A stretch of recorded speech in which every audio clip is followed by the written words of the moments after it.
Les professionnels des médias des départements du Mono et du Koufo ont célébré en différé la journée de la liberté de la presse. Réunis à la salle de conférence de la préfecture de Lokossa le dimanche 26 mai 2024, deux grandes communications ont focalisé les attentions des hommes et femmes des médias. Il s'agit du Code de la communication et du numérique et liberté de presse au Bénin. Nouvelles menaces, nouveaux défis, animés par l'ancien journaliste et conseiller communal à Huyogbe, Christophe Agboji. Le plus grand acquis que nous ayons eu au cours des dernières décennies, c'est qu'un journaliste n'ait plus à être inquiété par une éventuelle arrestation ou une éventuelle détention dans le cadre de l'exercice de ses professions.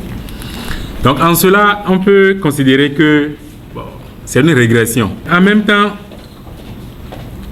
nous devons reconnaître que vous perdez de droit votre casquette de journaliste lorsque vous intervenez sur le champ du numérique. À sa suite, Eloge Okambawa, secrétaire général du CNPA, a entretenu ses confrères sur le thème « Organes de presse exerçant dans l'illégalité, nécessité de formalisation pour esquiver la trappe du code du numérique ». Pour être protégé sur le cyberespace, il est important que le journaliste remplisse deux critères.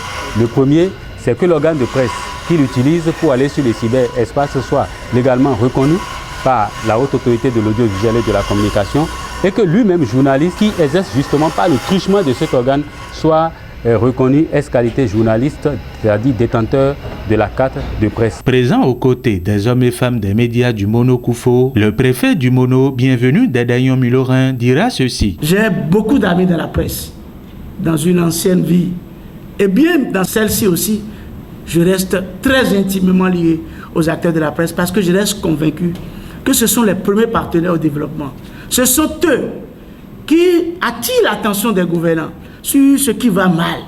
Mais ce sont eux également qui font le retour des efforts que ces gouvernants fournissent aux communautés pour les permettre de s'échapper au joug de la manipulation de l'information. Le comité d'organisation composé de Marc Imansou, Aristide Agbonangban et Catherine Agbanou, fortement soutenu par Sébastien Guidi, directeur de Radio Mono La Voix de Lokossa, ont comblé les attentes des professionnels des médias. Pour rappel, une minute de silence a été observée en mémoire de Geoffroy Vincent, ex-directeur régional Mono Koufo de Canal 3 Bénin.